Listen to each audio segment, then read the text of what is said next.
All right, so here we go. We've got a video lecture up for Spanish-American War, World War I, and the Roaring Twenties. And really what I want to try to do is really make this geared towards the regions, make sure that you've got all the key ideas that the regions could ask you about. And ultimately, we're going to see a big shift in American culture throughout the Roaring Twenties. And I think that the seeds for it get planted during U.S. imperialism and really start to grow during World War I, but we see the fruits of that growth in the Roaring Twenties. A real change in what American culture is supposed to stand for, and ultimately where our values are supposed to be. So there's certainly a questioning going on there. So let's start with imperialism, and we'll try to work ourselves through and make sure that we really have this stuff down. So let's begin with review of the progressive president, that is Teddy Roosevelt, the trust buster. And one of the things that TR is famous for doing is he offers what is called a square deal to the people. And essentially what he's arguing for is that the federal government needs to take more of a leadership role. It needs to take on more power so that everyone can be assured that they will have a shot at, an opportunity at, the American dream. And I don't want you to think that TR believed everyone should have the American dream. He believed that everyone should have the opportunity to at least be able to achieve the American dream. And so that's what his policy is about, giving people a shot, giving people an opportunity to do that. From a foreign policy perspective, speak softly, but carry a big stick. So one of the things he's going to do within his own country, within America, is he's going to break up trusts. But outside, he's going to use big stick diplomacy. And so what that is basically let your military do the talking for you. So an example of that would be the Great White Fleet, where he has this huge fleet of ships and goes out, and they're not really there to do anything other than show off. This is about not talking about diplomacy, right? No, you have this strong military, and you show everyone that you're willing to use it. Okay. He's also going to expand on what we call the Monroe Doctrine. And if you recall, the Monroe Doctrine basically says Europe should stay out of Latin America. You have no business in Latin America, stay away, right? The Roosevelt corollary goes just a little bit further. It says not only should Europe stay out, but the United States should come in. In other words, the United States, through the Roosevelt corollary, should have half of the world to itself.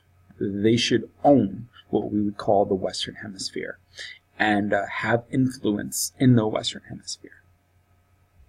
And so there was one nation that was going to be a problem for us. That would be Spain, because they are in our hemisphere. They are intervening in Latin America, and we're not going to like that too much. Okay. Reasons for imperialism go back to World War II. Okay.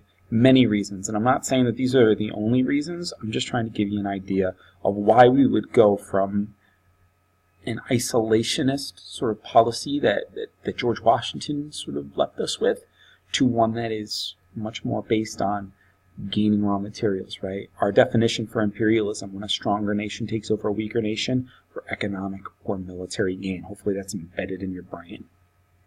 So we've got things from nationalism, manifest destiny, the idea that you should go from sea to shining sea, the need for raw materials to feed all of those huge monopolies that are developing. Of course, raw materials are going to make people money, but they are going to also be reasons where we can take in all of the sugar from Hawaii, let's say.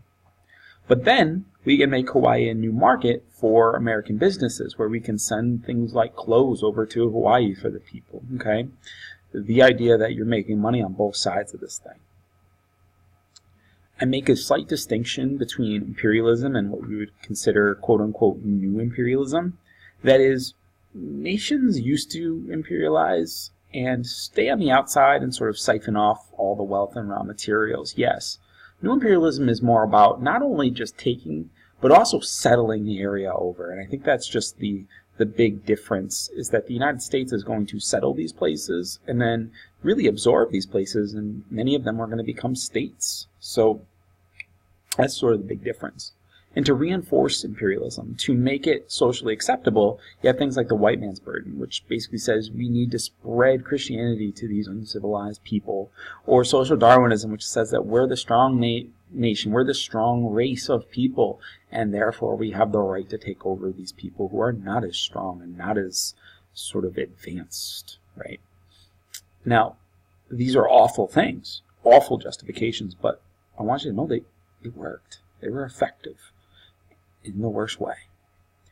And as a sidebar to this whole thing, if you follow the money in history, you're on the right track. And America is in a depression. Throughout the 1890s, they're struggling. I mean, 17% unemployment is high. And so because of that, because Americans are struggling, they are going to use imperialism as a way to get us out of that depression and get us moving in the right step. All right. Now, if we look at Cuba, you should know it's about 90 miles away from Florida. I'll hit that as many times as I can.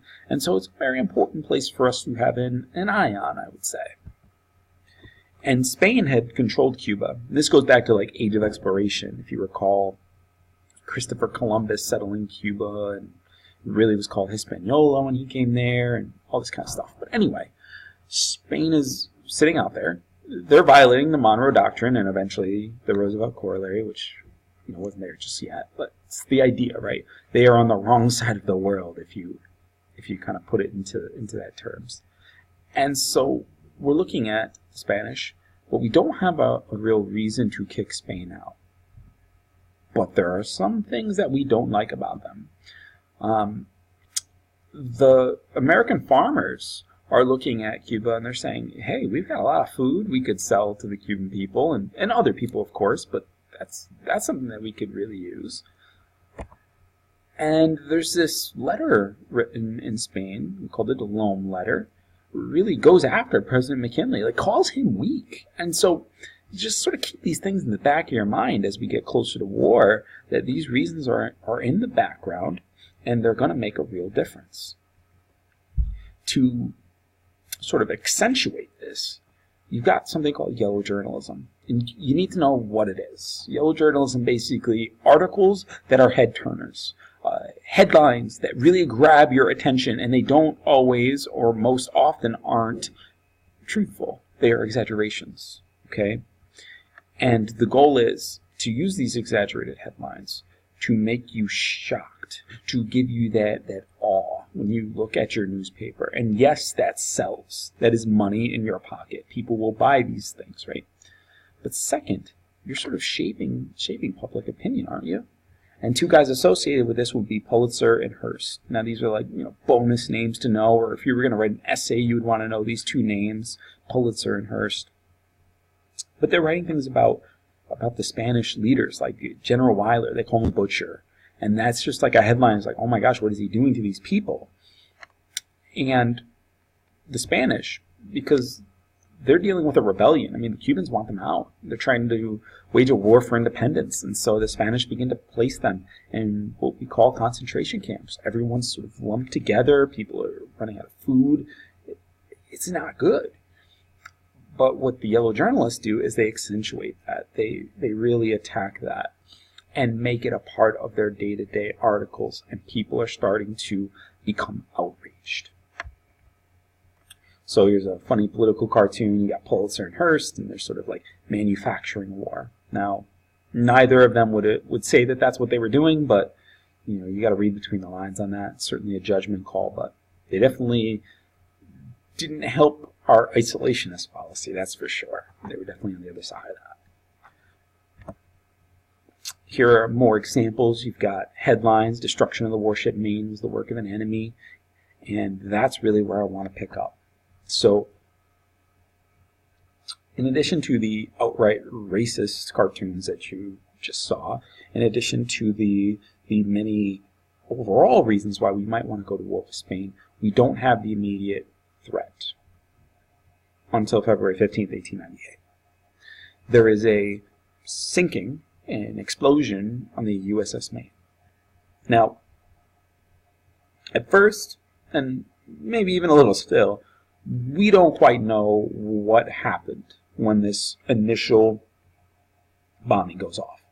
We don't know. But the yellow journalists get a hold of it, and they're like, oh, it must have been Spain immediately. Not really fact-checking or worrying too much about that. They're just going with the emotion. And when those headlines get out to the American people, and the American people know that President William McKinley's been called out as weak by the Spanish, you've got a recipe for disaster. Because he looks really weak if he does nothing about this, right? And so it's sort of like kind of pushing him in a corner, and he comes out swinging. Now, we know, as historians now, that it had nothing to do with the Spanish. It was a system malfunction, and we had a ship out on the harbor of Havana, gunpowder, explosives, and when that happened, the ship went up, but it wasn't some sort of sabotage or something that yellow journalists would want you to believe. So, with that in mind, we're going to go to war. And, again, McKinley goes to Congress, says, we need to attack them, we need to stand up for ourselves, we need to hold up to the Monroe Doctrine, right? We need to not let the Delome letter call me out, okay? And we cannot let this go unchecked. And, oh, by the way, just to make sure everyone's clear, we send out the Teller Amendment, which basically says, this war is about Cuban independence, it is not about imperialism. Just like a blanket statement. We're not fighting to take over Cuba, we're fighting to liberate the Cubans. That's what the Teller Amendment says. Keep that in the back of your mind, though. Please keep it in the back of your mind, and I'll let you be the judge of this whole thing. Now, this is a quick war. It's 6 weeks. We don't need to know a whole lot of battles. The only one that I would like you to at least have some sort of recognition of would be the famous Battle of San Juan Hill.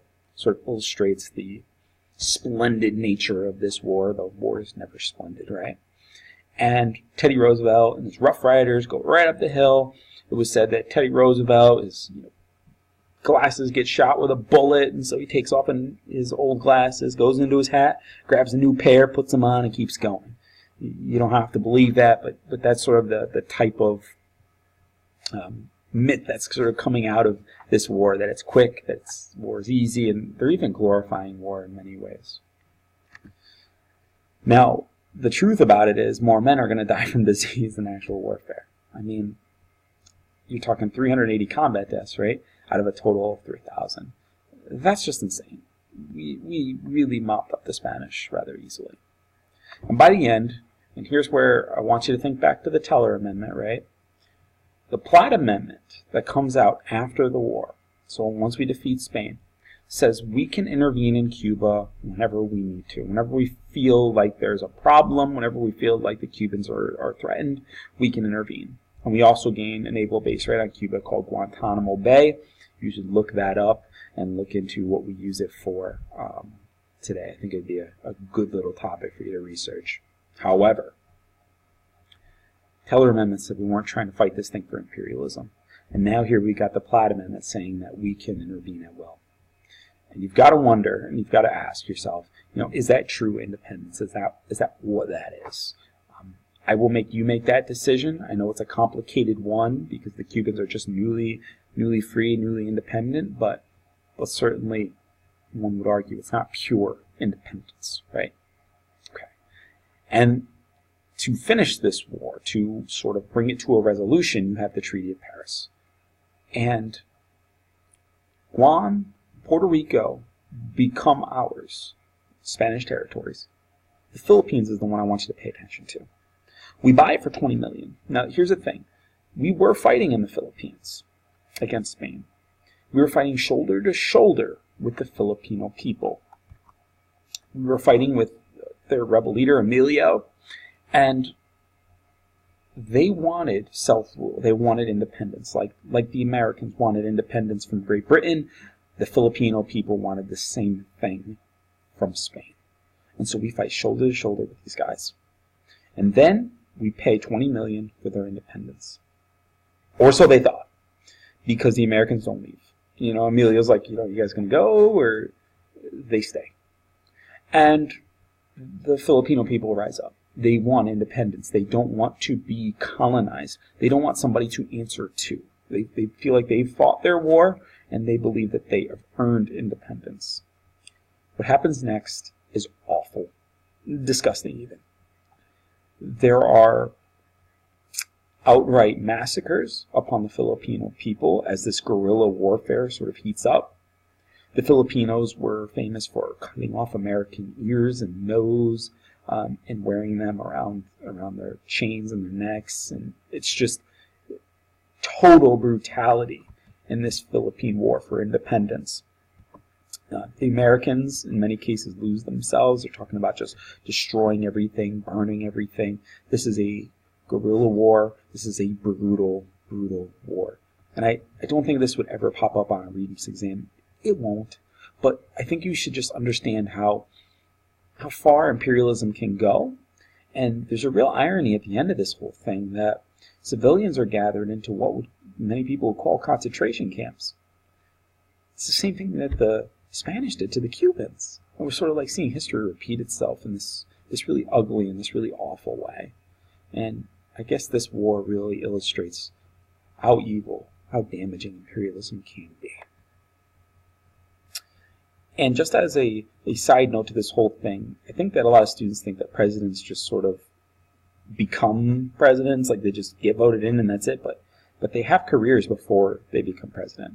There are things that they do to make them, quote unquote, like presidential worthy. And so William Howard Taft, he will be governor of the Philippines, and he will do a lot of things that are not good and some things that are good, and sort of play both sides. He's censoring the press, he's going after rebels, but he's also rebuilding the infrastructure. Now, a careful student of history would look at that and say, okay, that's really nice, but you've got to understand, why would you want to rebuild the infrastructure, the roads, the bridges? Maybe to move your raw materials faster, and that's a way of looking at it. William Howard Taft would say he's rebuilding infrastructure like hospitals and schools so that he can give back to this Filipino community. And so there's two sides to this story, as always. Maybe there's three sides, right? We're still looking for the truth. But the point is that imperialism has gotten sort of out of control, and there's a lot more to know about the Filipino War for Independence, but I just wanted you to have sort of a base knowledge, and maybe you'll look forward in the future and do your own research. And by the way, by World War II, we'll be talking about the Filipino people again. They are important, if not vital, to saving our soldiers who go through the Bataan Death March. We're stuck in those awful, awful camps that the Japanese put us in. And so the Filipino people really rise up in World War II and help us out, and we will grant independence afterwards. Okay, so that's imperialism in Cuba and in the Philippines. You should also know a little bit about Hawaiian independence. And to understand Hawaii, you got to know a little bit of the backstory. Basically, beautiful island. There were people there that shared land. It was, I don't want to say utopian, but certainly this really like lofty, nice way of living. People living off the land and sort of this paradise of sorts. But like anything, it's not going to last forever. And the nation of Great Britain is able to find and land on Hawaii. And two things that they bring along with them. The first is one that you can't see, disease. And the second thing that they bring with them, technology. And these two curses are going to devastate the Hawaiian people.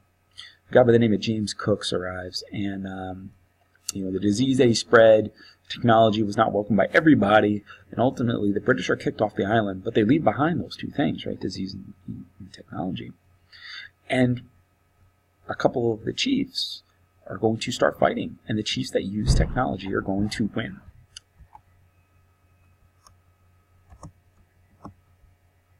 So, Great Britain has brought in this technology, and a king by the name of King Kamehameha is going to use that technology to unify his people. And of course, you think Dragon Ball Z whenever you think of Kamehameha, right? And the way that Hawaii was set up, it was a arable, agricultural-based place. Sugarcane was the main product. Well, eventually American missionaries are going to come over, first to spread Christianity, and later these Americans are going to try to buy up the land, and the sons of King Kamehameha are going to sell some of that land. In fact, they sell so much of it that 4/5 of all farmland was in the hands of American planters. Recipe for disaster. They gave up all of their wealth. And pretty soon, they're going to be making sugar and selling it, exporting it. And what the American planters do is, once they get the economic power, they want to take political power. And so they shape it as a quest to bring a republic to Hawaii.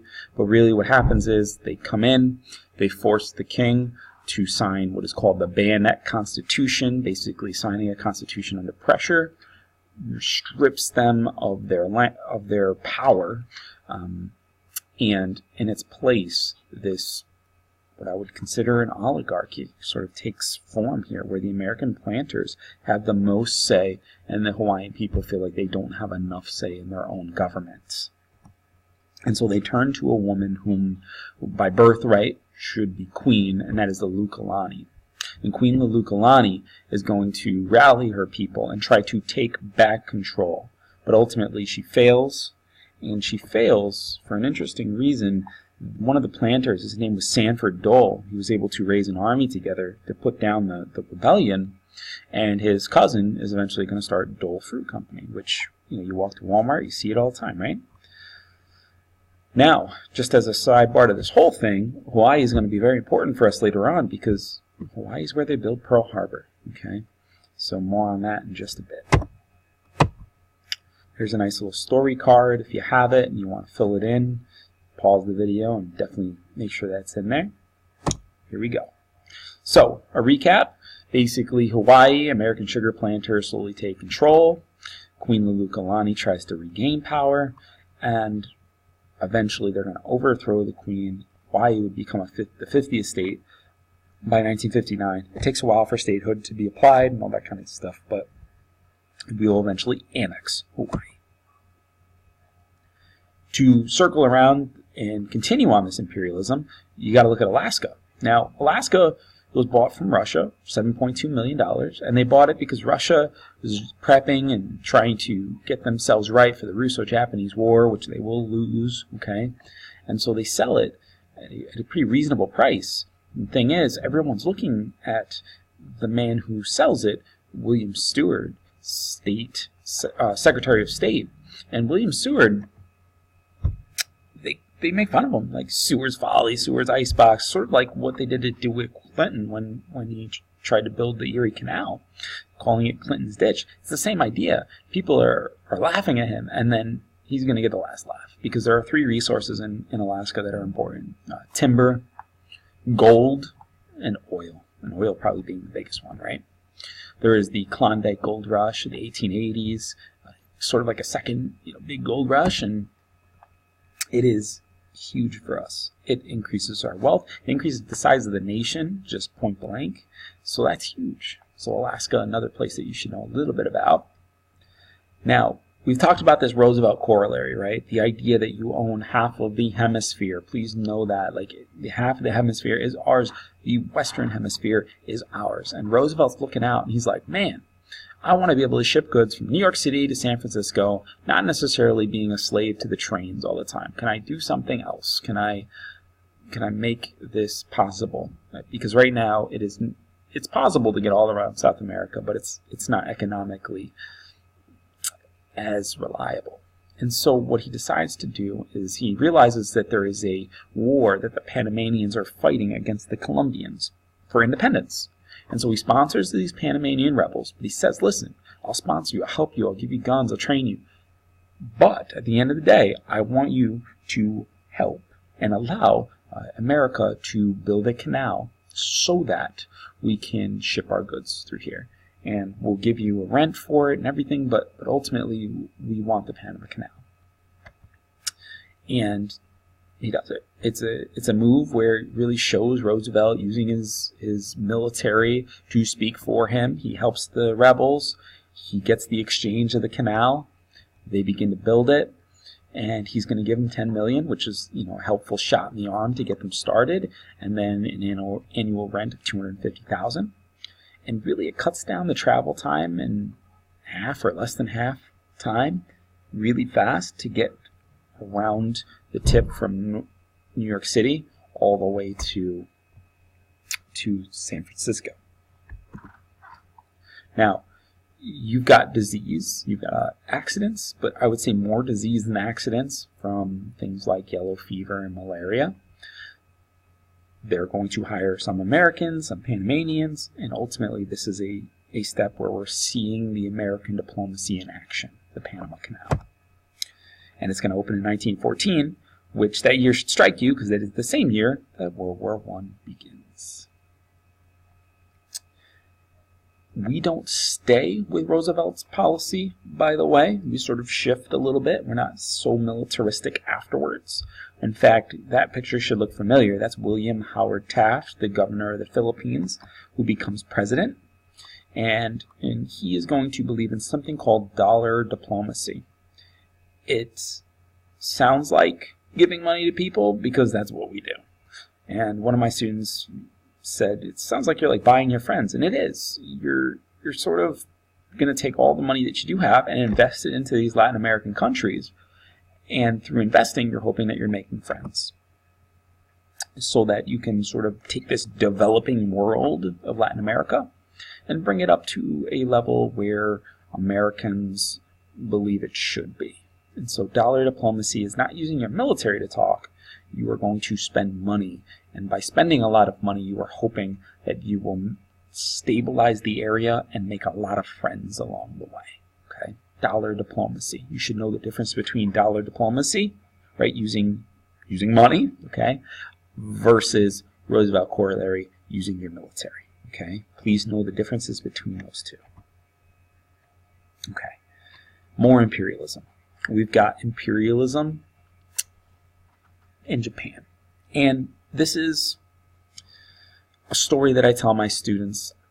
I'll spare you all of the details, but essentially I start out in Global 2 talking about Japanese imperialism, specifically Commodore Matthew Perry, and how he came to Japan. This was this archipelago, sort of away from everything. Yes, they had visited China a little bit, but they really tried to isolate themselves. Before black ships, cannons pointed at the island. That'll make you rethink isolation. And so Commodore Matthew Perry comes in. He really gets the Japanese to sign a treaty called the Treaty of Kanagawa. He comes in, he shows them a bunch of stuff like a train, a car, telegraph lines, shows them the power of imperialism, really. And when he comes back in a year, they sign the Treaty of Kanagawa. And basically what it is it opens up Japan to trade, but it also pushes Japan to westernize and modernize. We call this the Meiji Restoration in Japan, where they're going to dress like the West. They are going to start building Western-style buildings. They're going to start to use guns instead of the samurai sword, right? And this is a huge change for Japan. It's going to have a huge effect on the American and Japanese relationship moving forward. I've got a story card there. This story I tell every year almost, so I'm hoping that it'll start to stick a little bit. Okay. So, when Japan finally gets their military together, they decide to try to use it and imperialize. They're going to take on Russia for rights to Korea. And this Russo-Japanese war, you'd think, like big Russia, you take out little Japan pretty easy, but Japan wins. And it comes down to this. Teddy Roosevelt actually has to go in and he has to talk to both sides, and he brokers this huge peace deal, wins a Nobel Peace Prize for it. I mean, you know, TRs everywhere, right? But this sort of shows that this type of imperialism is going unchecked, and there's going to be problems later on from this, and I just want you to plant that in the back of your mind a little. Now, there's a lot of anti-Japanese sentiment, particularly San Francisco, where there's segregation that exists in the West, where we are not segregation like maybe you're thinking with African Americans and whites. Now this is Asian and whites, where there is this idea that they shouldn't be in the same schools. And so Japan, as a nation, makes this big agreement called the Gentleman's Agreement. And basically what it says is, no more segregation, please, in the United States, but we will stop sending so many Asian immigrants. We will place a quota. And so here it is, nativism in action, and we've talked about nativism quite a bit, like the hatred towards immigrants. I just want you to know, it's not like it goes away. It festers, it lives on, and so this is an example of what that is. Meanwhile, Japan, after agreeing to the gentleman's agreement, is going to start training their soldiers younger. We call them the Isengoren. These young kids are going to come to military schools, and I just want you to know they beat these kids down to a level where they don't feel pain, but I'm not talking just physical pain, I'm talking that emotional sort of pain. They don't feel, they don't display compassion anymore. And they're going to unleash these soldiers on Nanking and some of the awful things that happen there. Now, that's Japan for you. You don't just need to know about Japan, you need to know about China as well. And the Regents loves to talk about China and the policies, but I don't think it makes sense if you don't have any global background. So here's just a quick review is what I'm talking about here. You should know that after Great Britain was able to divide and conquer India, the Hindu-Muslim split and accentuating that after the Sepoy Mutiny, the British are going to take what they are growing, the poppy plant, and they're refining it to opium. They are sending it into China in record numbers. And one man, pictured in the slide here in the upper left-hand corner, is Lin Zexu, I should say. And Lin Zexu is going to take the opium that he has confiscated, right? And he's going to dump it into the harbor.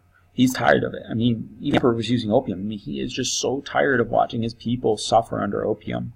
And he even sends a letter to the Queen, pictured there, Queen Victoria from Great Britain, and says, please stop sending us poison. We're sending you all these great porcelains and silks.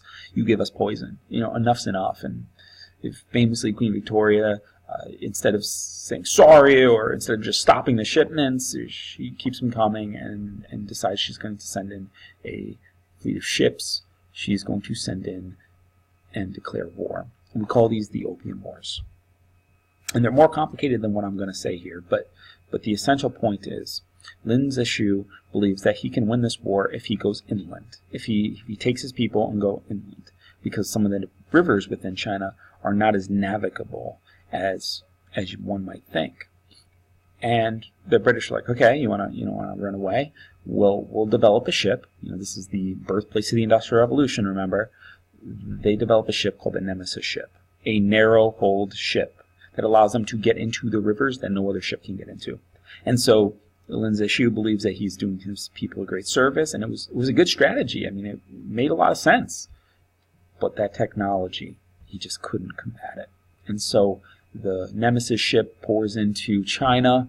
Lin Zexu actually has to go try to put off a rebellion called the Taiping Rebellion deep into China, and he ends up dying over there. And I believe with that, sort of like their last hope. He was like the last guy to stand up to the British. And so what famously happens is the Chinese have to sign this treaty called the Treaty of Nanking. Okay? And the Treaty of Nanking makes China have to pay for this war, but more than that, they have to be carved into spheres of influence. Okay, they look like that. And if you are in a particular sphere, you have the best trade deals in that sphere. Okay, this is carving up China into semi-colonies of sorts. Now, why are we talking about this in a lecture that's supposed to be about American imperialism? It's super, super important. So once they sign that treaty, once they are carved into spheres of influence, America's like, why are we fighting over these Chinese people? They are weakened. We have an opportunity here to make a lot of money. And one of the things that's going to happen is the Chinese are going to try to revolt. It's called the Boxer Rebellion. And it doesn't work very well. The Boxers, they have really good hand-to-hand combat, right? Some weapons and things, but mostly they're going hand-to-hand against people who have guns. It's not going to work. And famously, Secretary of State under William McKinley is going to use this, John Hay is his name, uses this as a way to say, okay, let's really take control of China. These spheres aren't working. But if we all take over China together and totally open it up, we'll make a lot of money and we'll be safe. And what they start to argue for, the Americans do, under Secretary of State John Hay, he argues that we should open up China entirely, and we call it the open door policy. If they ask you something about imperialism, good chance on the Regents it's about open door policy. Okay? So the trade rules are lifted, China's opened up. All right. Boom. That's American imperialism. Now, World War I. As America begins to imperialize, you got to understand that there's a lot of things going on in the world. Particularly, World War I is going to start to brew. By 1914, there's our 4 long-term causes. You should know militarism, the alliance system, imperialism, and nationalism. Like the back of your hand, you got to know it.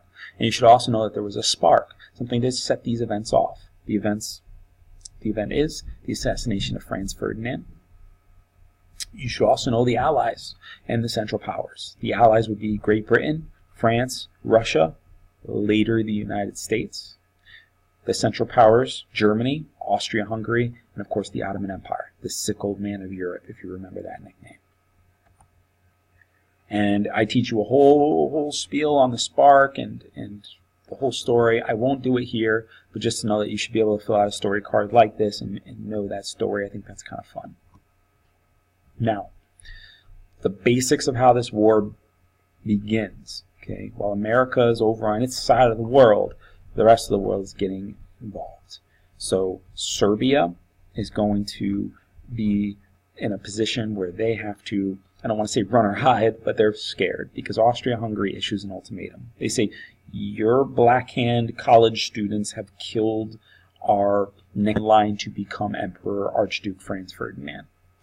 We want you to find those people associated with this assassination. I want you to bring them to me now, and I want you to allow our detectives to have full police power in Serbia, and the Serbian people are afraid. The Serbian government goes back to its roots and says, who would help us?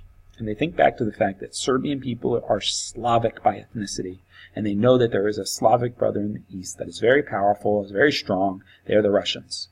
So they ask Russia, will you help us? Big brother Russia, please come in and save us. And of course Russia says, yes, I have your back. Don't worry, Serbia. We have an alliance together. And now Austria-Hungary is looking at Russia, and they're like, whoa, that's a big, strong country. And so they look to find somebody who's equally as powerful. And they look to Germany. And Germany famously slides the blank check. It's just a symbol. But what that symbol is that no matter what, I have your back. And so Germany and Austria-Hungary join hands.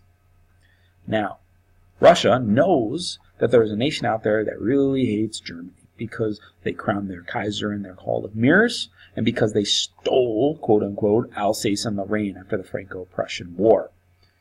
Who am I thinking of? But France. And so France says, oh yeah, I would love to get back at Germany, and they begin to amass a bunch of soldiers on their borders with Germany, that shared border. Germany's sitting there looking, and they're like, we have a two-front war, that's terrible. And so Germany decides to come up with a plan called the von Schlieffen Plan. Basically what it is they would cut through Belgium in a surprise attack and go around and sweep in and conquer Paris and boom, take out the French before they ever knew it and then turn around and fight Russia. Kind of a smart plan. The thing was that the Belgians fought back fiercely. So when they launched the von Schlieffen Plan, it took the German army a long time to get through Belgium. By then, France had moved their forces. When Germany finally got through Belgium, there was not only a stalemate between France and Germany. Oh, that's bad. But oh, by the way, the Germans didn't realize that little Belgium had a really, really powerful ally in Great Britain. And so Britain will come into the fold. Eventually, the Ottoman Empire will decide to come on the side of Austria-Hungary and try to gain back some territory it lost from the Serbians, who used to be under their control, right? And so the World War has broken out. It's bad. So where does America fall into all of this? You should know that the Americans, most students believe, come into this war because of the sinking of the Lusitania. And that's not quite true. So talking about the Lusitania, just know that the Germans tried to warn us not to send people overseas. And still, people went overseas anyway. I'm not going to try to explain that one. However, when the Germans fired a torpedo at this Lusitania, this passenger ship that was told not to come in, there were two explosions. That first explosion, the torpedo. Second one was all the guns, bullets, ammunition that was on the bottom of the Lusitania. Okay? And 123 Americans die. You've got people angry, right? But that's not the only reason we go to war. Please know that. That's one reason. That's a long-term reason. But it's not the only one. Stick with me. Now, America has many reasons to stay neutral. Washington, in his farewell address, told us stay out of Europe. The Monroe Doctrine says we belong in Latin America, we belong in the Western Hemisphere, not in the East. We have immigrants from both sides. We have Germans on one side, we have French people on the other. It just doesn't work for us. We have too many of both sides. How do we pick sides, right? And, oh, by the way, we're just making a lot of money off of this war, selling arms. That doesn't make sense to blow all that money by getting into the conflict just yet. So, that's a funny meme. I'll let you read it. But the idea is, we didn't really listen to Washington too much. Now, there should be some context for you that the Bolshevik Revolution is going on at the end of World War I, 1917, that Vladimir Lenin is overthrowing the provisional government, that Russia is out, and the Germans are getting really, really excited. They're like, yes, we are able to now focus just on France. And I think they got a little overzealous. They really believed that they could win the war a little too quickly, and they started to lose the restraint that they had.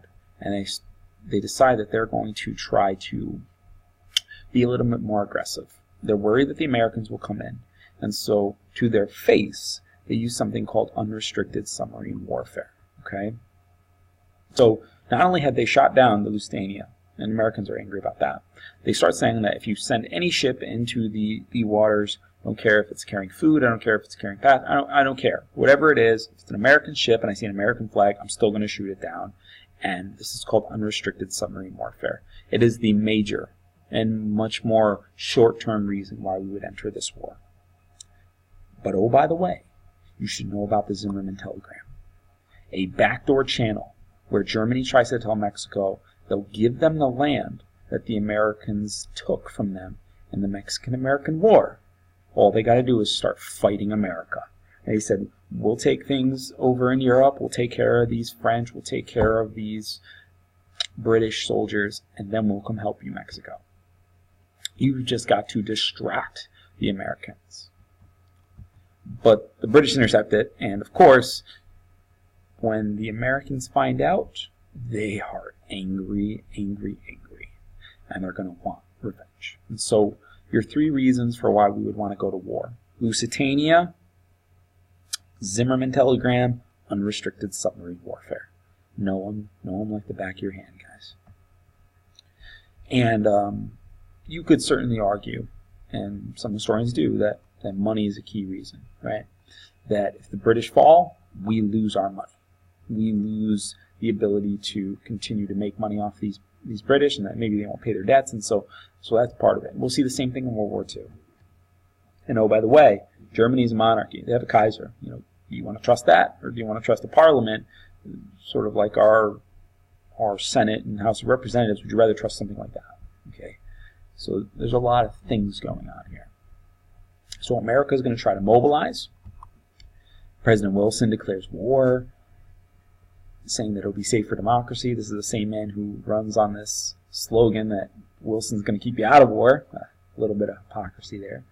He's going to pass a military draft, though one would argue, I mean, he had 2 million men sign up without a draft, so he certainly had support for this war, and people felt good about it early on. But he gets another 3 million to be drafted in. And on the home front, people come together. Maybe not, entirely great, but they come together to conserve resources, to buy Liberty bonds. So you give your government a little bit of money so that they can finance the war, and the government will pay you back with a little bit of interest. But these bonds, as you see, they have these like racist undertones of beating back the Hun, right? That goes back to like ancient Roman times and the Germanic tribes. They're trying to make these people look uncivilized, barbaric even, right? And if you can do that, if you can make them sort of seem this way, well, the Americans are more likely to support this war. And I should be very, very clear that women are going to step up in this war in a big way. In addition to rationing on the home front, they they become the workers, right? They get into the factories and they do the jobs that the men leave behind. Critical, crucial work that we needed to have happen. They are going to be the ones that observe Meatless Tuesday or grow victory gardens for the troops. And the country comes together, much like it comes together during World War II. We're going to see the same idea. The other group that really steps up in a big way would be the African Americans of the South, whom live in Jim Crow society, whom need to find sort of a better way than being a sharecropper in the South, right? And this sort of follows Booker T. Washington's line of logic: increase your economics, make more money, and eventually we can fight for equal rights. And so this calling from the North that they needed people to fill jobs in places like Chicago, Detroit, New York City, it's going to make African Americans push up to the North in a big way. And in the North, they're going to form organizations like the Urban League to make sure that while the North is better than the South in terms of these overtly sort of racist laws and things like Jim Crow, it's not perfect. It's far from perfect. And the Urban League's goal is to make sure that African Americans, when they're up in the North, they don't get taken advantage of, that they have proper housing, proper education, and things like that. So, not a perfect sort of movement, but you do need to know that it is the mass migration of African Americans to the North for factory jobs. That's the Great Migration. Okay.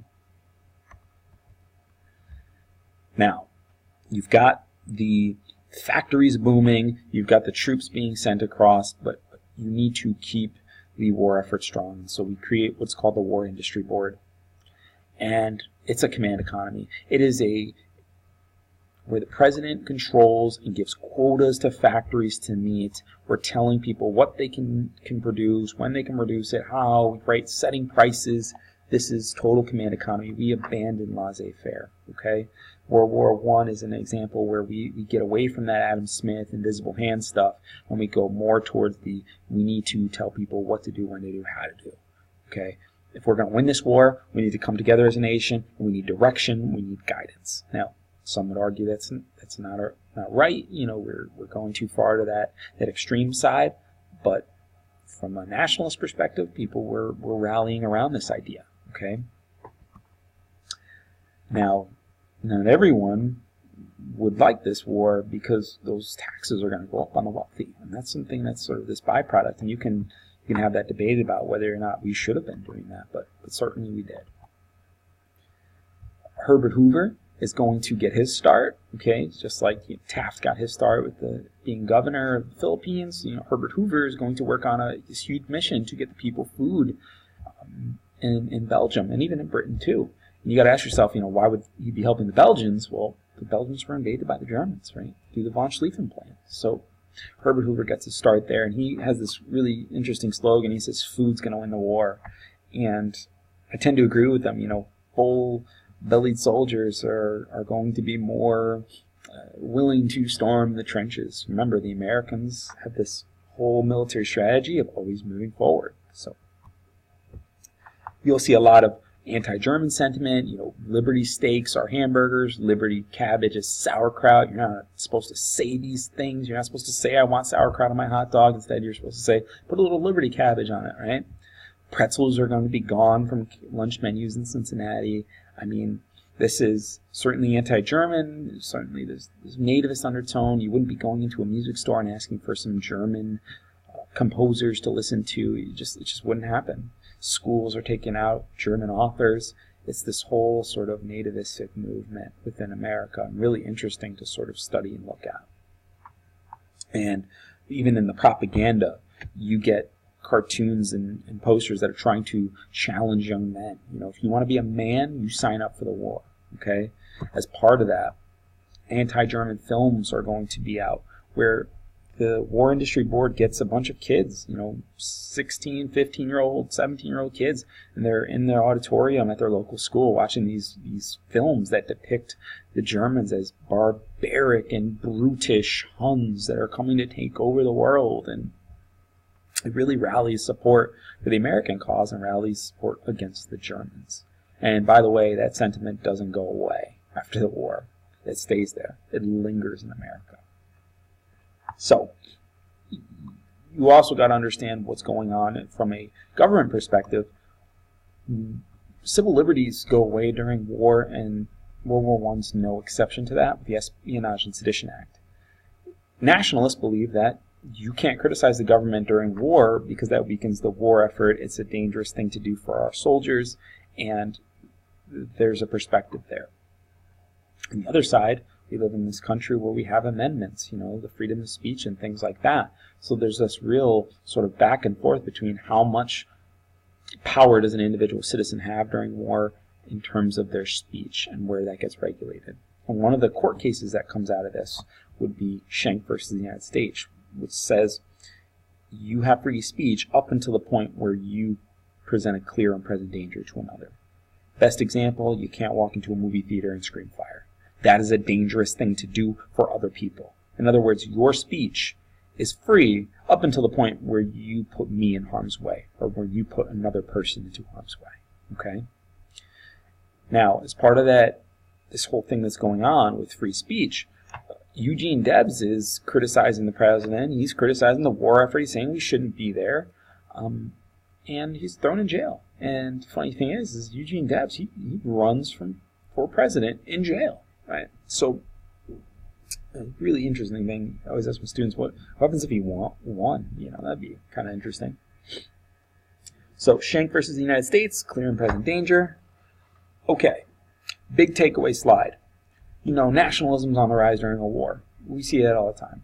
U.S. economy booming, okay? We are producing war goods in big ways. Women are going to get the right to vote, and I think a lot of that has to do with the fact that they stepped up in war so much, got a lot of recognition for that and respect for that, and ultimately got the right to vote. Now, I know that they've already had the right to vote in many states, especially in the West, before 1920, but the 19th Amendment is going to open it up to all women. The Progressive Era and World War I, again, the government's power is going to increase. If ever a Regents question asks you about the power of government, there is a 99.9% chance that the answer is going to be increase. Rarely do we see it decrease, right? It's usually always going up in some way, shape, or form. So, got that under lockdown. Let's talk a little bit about American battle tactics and the soldiers that go overseas. Here's a picture of the Harlem Hellfighters. And the Harlem Hellfighters fight in the trenches. They are an African-American unit. And one of the things that would happen with African-American units is that they would be sent and given to the French, because white soldiers believed that African-Americans were not up to par with them. And quickly the French realized that they were very much on par, that they were fearless, that they had that same doughboy spirit of always coming forward, and they were brave and they were loyal. And African Americans are going to really rise up and gain a name for themselves. And one such leader is a guy right there, Henry Johnson, who has a street named after him in Albany. And Henry Johnson was able to repel back a bunch of Germans. I think it was like 5 or 6 Germans. He did it first by shooting at them. When his gun jammed, he used his bayonet, and then later he broke his gun on top of a German. He just kept fighting back. He just kept hustling, and eventually he saved his buddy and ultimately was able to be rewarded by the French, the Medal of Honor. He is stuff of legends. He fights back. There's some cool graphic novels on it that I have my students read, but essentially he is a hero. Henry Johnson is. So, with that hero, Henry Johnson, comes America and the war. The Doughboys overall are led by John J. Pershing, and we call it the AEF, the American Expeditionary Force. We're going to come in 1917, and we're going to be called Doughboys because everyone looked at our buttons and they're like, oh my gosh, it looks like big pieces of dough that we've got on the front of us, right? But some people call us the Yanks as well, Yankees. And we don't like to fight the whole trench warfare thing. We don't believe in it. We don't like it. We don't like standing still. We're always like coming forward. And to get our soldiers across the seas, one of the things we would do is use a convoy system. And we developed even radar so we could see underwater and predict where the U-boats were and destroy them before they destroyed us. So the convoy system basically was, you would have a ship coming across, you would have a battleship to the right or to the left, a destroyer ship, and that destroyer ship would make sure to quote-unquote destroy anything that was underwater. And it was a smart way to make sure that our men got across. They also would switch up the entry points as well, so that the Germans never knew where we were coming, and that was a smart thing to do as well. A few battles, and again, the Readings doesn't really ask about a lot of battles. We spent a lot of time in 10th grade talking about some battles of World War I, but Belleau Wood is the first. That's where the Germans are sort of halted.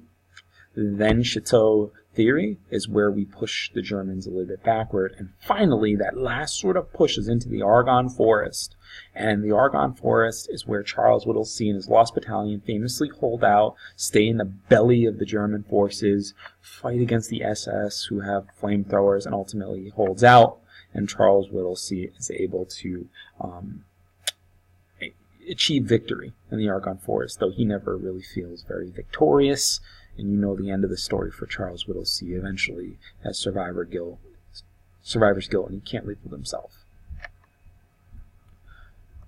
The armistice is signed on 11/11/1918. They're trying to, make you remember that. So on the 11th hour, the 11th day, the 11th month, we sign an armistice, basically a ceasefire. And the terms of the Treaty of Versailles, we don't have as much control over this. The French actually have more control over this.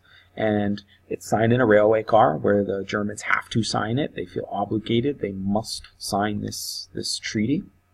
They pay for the war. They lose their army, their colonies, their government becomes the Weimar Republic. I mean, they just lose everything in this war. And it's going to come back to bite us. Meanwhile, President Wilson's got these grand schemes through the 14 points. And the big scheme is the League of Nations. If we're all on one team, how could it go bad, right? We can protect ourselves. We can all be on one overall alliance. Except the United States won't join. And this shows checks and balances, right?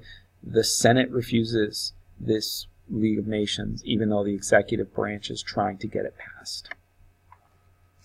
An important sort of guiding principle of Wilson's 14 points was self-determination. The idea that we should get rid of colonies. He believed imperialism was a huge factor in this war, and instead give these people their right to vote. And you can sort of take a look at that and say whether that's a little hypocritical or not, but the point, I think, was that he had good intentions in mind. Okay, he wanted the people to have their own nations, and he looked at what the Serbians wanted. They wanted their own nation. They believed that Sarajevo was theirs, and so they should have the right to do that. Postwar America, we go back to isolation, go back to Washington's farewell address. We are going to become the largest creditor nation, meaning we are owed the most money. We are going to try to kick out any immigrants coming from Europe because we believe that there's a lot of bad stuff coming from Europe, particularly we're hearing about communism, and that scares the living daylights out of American businessmen. So we're going to get stuff like the Palmer raids coming through. And the real sad part about this is that African Americans, like the brave Henry Johnson, come back. They're not welcome with open arms. They find the same racism that existed before. In fact, there's even a rise in KKK activity as a response to immigration. But certainly African Americans are going to feel the brunt of that as well. Now, the one thing that, and I spend more time in class talking about, but I'll just give you this sort of basic outline, is that when the soldiers come back, they bring with them something devastating. We call it the Spanish flu. It is going to devastate, and I mean devastate, the people of America. It's going to come back. It's going to become this wave. People are afraid. Everyone is worried. I mean, local hospitals, just like close as Schenectady, are running out of beds to put people in. I mean, this is an epidemic, and it is worldwide, of course, but it just hits America really, really hard, and it's going to create the foundation, I believe, for why America experiences what we call the Roaring Twenties. So if you look at this, 50 million deaths worldwide. You probably never knew about the Spanish flu or what it was called or anything about it. 675,000 people dying in the United States alone. So this is a chaotic time. I mean, this is like bubonic plague numbers, right? You probably never even heard of it. So the Spanish flu creates this uncertainty, this real fear. And there's two ways to react to that fear. One, you could just like isolate yourself, which many people did. But once they eventually come out, some people are like, man, I mean, life could be so short. It could be taken away from me so quickly. Why not live it to the fullest? Hello, Roaring Twenties, okay? The Roaring Twenties is this new attitude.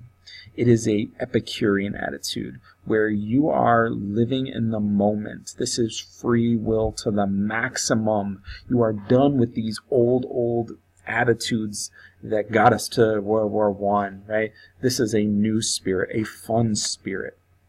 It's the party. It's the jazz age where we are going to be out having a lot of fun. Women take on this role, and it's like you're living in the moment because tomorrow is not promised to you, okay? And I think that if you don't know about the Spanish flu, the Roaring Twenties don't make any sense. But if you know about the Spanish flu and the fact that so many people had watched young people die, old people die, everyone was at risk to die here, you sort of understand why people might be more willing to live it up. Part of this is consumerism, okay? After World War I, we have so much money, we're investing, and the factories are going to be producing a lot of cars, like the Model T. You've got stock market investments booming. Just a side note to this, there's a lot of what we call installment buying, basically buying on credit. So you don't have to buy something up front. You wait a little bit of time and you make payments on it, okay?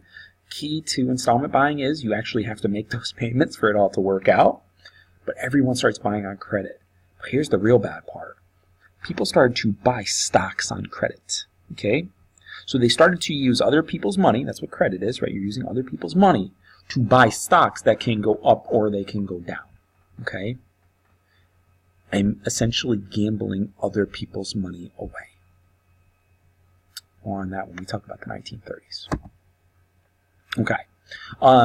The Harlem Renaissance, really, really awesome. I'll show you some art and show you some different people that are involved. The Harlem Renaissance is fun. I won't be able to get the whole thing, sort of in this video lecture. That's where, coming into class is really important. But the Harlem Renaissance is really this rebirth, this revitalization of African American culture. It is beautiful. It is empowerment. It is everything that a Renaissance is. Okay, and it's definitely an extension of the Great Migration. African American people are coming together. They're producing art. They're producing literature, songs. I mean, it's a really cool place to be in the world. The Harlem Renaissance.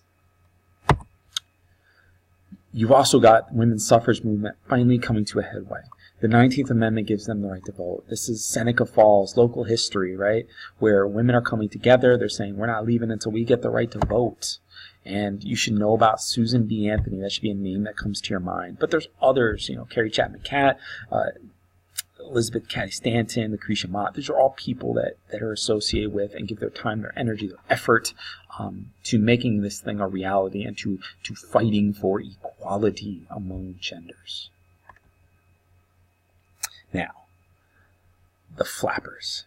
This is that fun attitude of the Roaring Twenties, okay? Flappers are women who believe that women don't need to conform to what society wants them to be.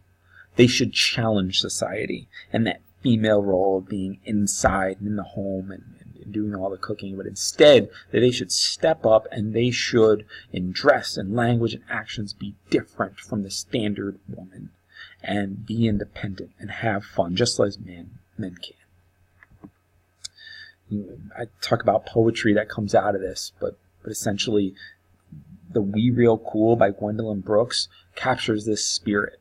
The pool players, 7 at the Golden Shovel. This is We Real Cool. We left school. We lurk late. We strike straight. We sing sin. We thin gin. We jazz June. We die soon. These women are living in the moment. They're enjoying being different, even from their dress to their actions to their lingo.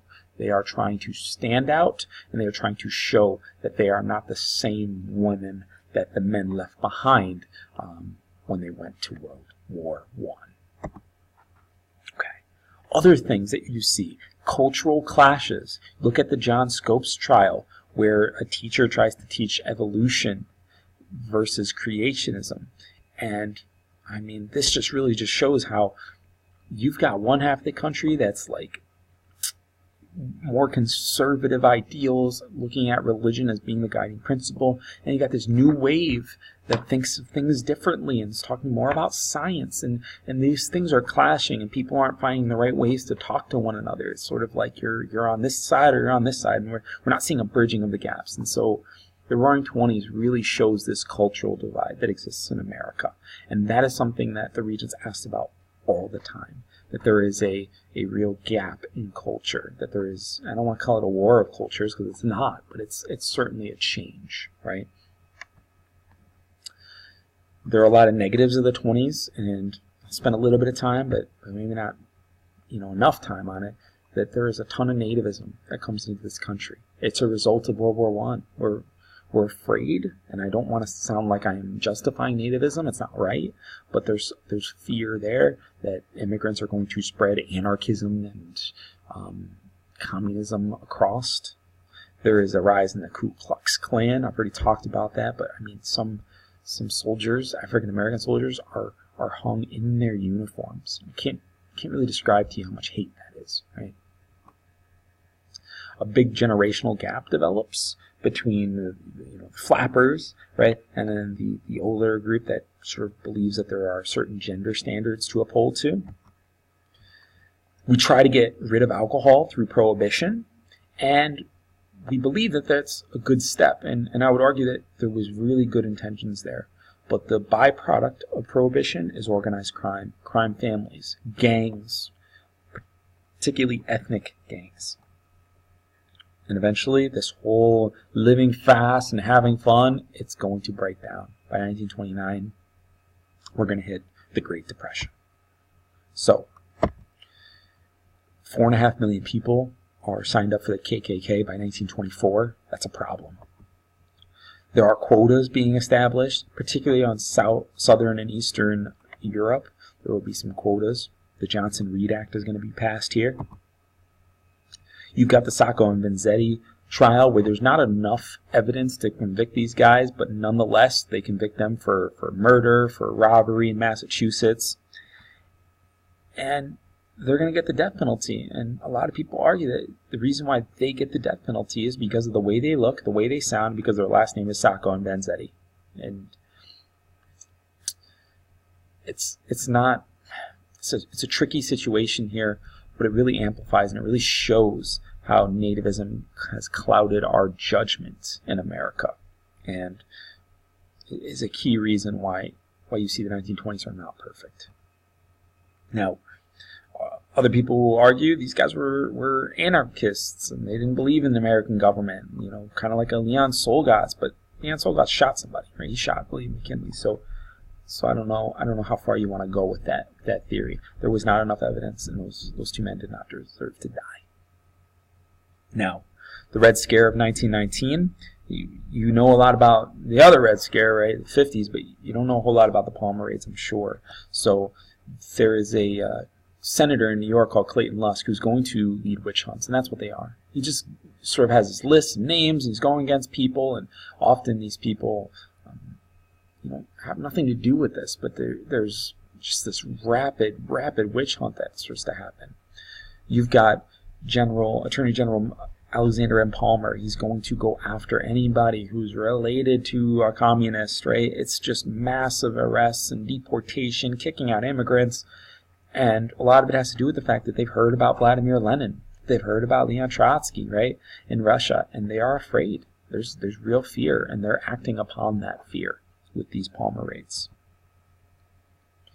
You've also got the battle for alcohol, where the women step up and say, we're not going to be with men who drink alcohol. You've got the Women's Temperance League taking a real stand in politics and going after men that drink and trying to get them to get off the booze, right? Stop the consumption of alcohol. And a lot of it had to do with domestic violence. They wanted it to go away. They wanted it to stop. They believed alcohol was bad. It was sort of attacking American morals, and so they would get the 18th Amendment passed. They believe that it's going to help, and the Volstead Act was meant to be the thing that got this amendment enforced. But here's the problem. They place enforcement in the hands of the federal government, not the state government. The state governments often just allowed a lot of the alcohol to be spread across state lines and around, and did not police it within their states, within their cities. And so what you get is the federal government trying to do too much. And the federal government, I told you how it increased power, right? It didn't have enough power to combat this. I mean, everybody was getting engaged in this stuff. You've got speakeasies where they're selling alcohol everywhere. And the states just, they didn't feel like they should. They didn't feel obligated, and they certainly didn't feel like they should devote all their resources to prohibition. Many states didn't even agree with prohibition. So why would they give all their funds and resources toward it? So you should know what a speakeasy is, where you could buy alcohol illegally. You should know that bootlegging is the selling and shipping of alcohol. Moonshine will be a word you might hear. It's alcohol that's made by somebody, often in a bathtub, often at night. That's where you get moonshine from. Really strong, alcohol that's being made during this time period. Show like Boardwalk Empire talk about the different gangs that sort of develop. So you've got organized crime syndicates. An example would be Rothstein. Arnold Rothstein was a Jewish-born man who was going to make his living in gambling and bootlegging. You've got Al Capone in Chicago, learning from Italian Joe Torrio. Philadelphia had Waxy Gordon, and you've got Enoch Nucky Johnson, who ran the politics, vice, and bootlegging. I said Johnson because in the Boardwalk Empire, he's known as Nucky Thompson. They changed his name a little. And all of these different guys, they operate in their own states, and they get around the Volstead Act, and they continue to make millions off of this stuff. And the federal government's just not powerful enough to suppress them. Okay. I'm almost done. I know I'm going long. But we're finishing up today by talking about the presidents of the 1920s. And just sort of giving you the big, broad sort of topics here. So this picture really sums up Warren G. Harding. He is the 1920s president. I mean, he has everything the 20s were. He runs on this thing, return to normalcy. Basically, like, we've been through a lot with the World War. Let's go back to normal American policy. But he was a partier. He was too relaxed, He wanted to enjoy the party of the 20s. He had many affairs, many illegitimate children. You can look some of that stuff up. He was at the Washington Conference. He tries to get England, France, Japan, and the U.S. to demilitarize a bit. His goal is really to try to get us back to the way things were and really end this militarism that had begun and was shaped by the First World War. But he has a big scandal. And the scandal was, and this was something that a lot of politicians started to do, which was they would buy up land and then give that land or sell that land to the states, what you would call graft. What Harding did is he had his Secretary of State lease some military land, and it had a lot of oil, and he gave it to these companies, but he got a kickback from it. And these kickbacks, eventually people found out. You have muckraking journalists going after him. And Harding is like, oh my gosh, this is going to tear me apart. And it actually did. He went on an expedition to try to escape it. And that's one of the things Warren G. Harding always did. He left on these long expeditions and wouldn't be around to govern. And along the way, he died of a heart attack. So Silent Cal, Calvin Coolidge, is going to take over. And he doesn't talk much. He was a man who tried to just carry on laissez-faire. And he believed that if the government stayed out, things would just sort of slide back into normalcy, and he wanted to get away from that command economy of the First World War and let America do its thing. Okay, this is Adam Smith to the fullest. One of the things that Silent Cal was known to do is he tried to fight for and negotiate the Kellogg-Rand Pact. Now, that's the goal of trying to outlaw war. Of course, there was no punishments or penalties for before going to war, and so it's a weak pact. Now, one would argue that it was a step in the right direction, but certainly it was not negotiated well enough. And by 1928, there's a big election, and this is where I want to kind of leave you with. There was Al Smith, a Democrat who had fought for reforms after the Triangle Fire in New York City, and he is running against Herbert Hoover. Now, here's where you see some of that, nativism. Al Smith's a Catholic. We don't support Catholics because they were worried that Catholicism is somehow, is very related to the Pope, and so Al Smith might be loyal to the Pope before the American people, and people were concerned with that. It was a real concern that people had. So they weren't willing to support him. They turned to Herbert Hoover, and Hoover actually wanted Prohibition to continue, while Al Smith wanted to repeal it. And so that's really an interesting thing, that a lot of Americans were against Prohibition, but because he was Catholic, they still went with Hoover, and that really just shows that anti-Catholic prejudice that really existed. And it's not till 1933 that with the 21st Amendment, you repeal Prohibition. Now, Hoover is going to continue laissez-faire. He's going to continue government hands-off. And even when the stock market crashes and people are suffering and there's runs on banks, he stays in that White House. He'll be called the man in the lily White House. He is aloof to the situation. At least people feel like he is. And Hoover stays in that White House and he says, it's going to get better. It's going to get better. It doesn't. It doesn't get better. In 1919, you've got African Americans being attacked and lynched, and we've talked about that, right? So you got the laissez-faire policy, you've got racial injustice going on, and the last thing I just want to leave you with today would be the racial tension in the air is palpable. You can feel it. There's riots in Chicago over whether or not a person can swim in a white side of a beach versus a black side of the beach. I mean, we got a man stoned and drowned to death over that. And that's awful, right? There's riots across the United States. And so it really just sort of, epitomizes the good and the bad of the 1920s. Then on the one hand, you've got all this racial violence, and then on the other, you've got the Harlem Renaissance. You've got a rebirth of culture. You've got a groundwork for the civil rights movement. You've got people making art, making poetry, making literature. You've got Langston Hughes, who is making social commentary through his poem I Too. He's writing about the injustice. He's talking about how African Americans, good enough to work for you, but not good enough to sit at your table, and that's really calling attention to the social problems that exist in America. Here's the poem I Too. Be a great read at some point. To understand the Harlem Renaissance, you should know a little bit about Louis Armstrong and Satchmo. If you go and you watch Hey Dolly, it'll make you smile. And that really is it. It's this real good stuff of the 1920s that'll make you smile, make you laugh.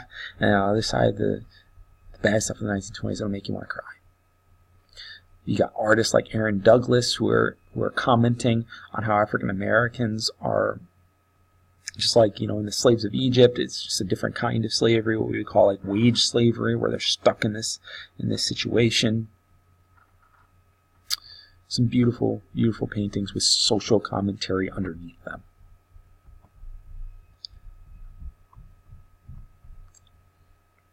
Paintings by William Johnson. Really, really fun paintings. Okay. So I leave you with the Harlem Renaissance. Again, one of those things that you need to be in class to see. But I hope that this lecture, what it does is it shows you just how massive, right, this unit has been. I've taken you through imperialism, World War I, and now we've wrapped up with the Roaring Twenties. Understand that laissez-faire is the thing that's sort of taking us through the 20s, and I think it's going to be our downfall. And President Franklin Delano Roosevelt is going to have to scrape and claw to get us back out of the Great Depression. But that, of course, is a lecture and a story for another day. So thanks for listening. I know I went long, but I hope I helped you just a little bit. Have a good day, guys.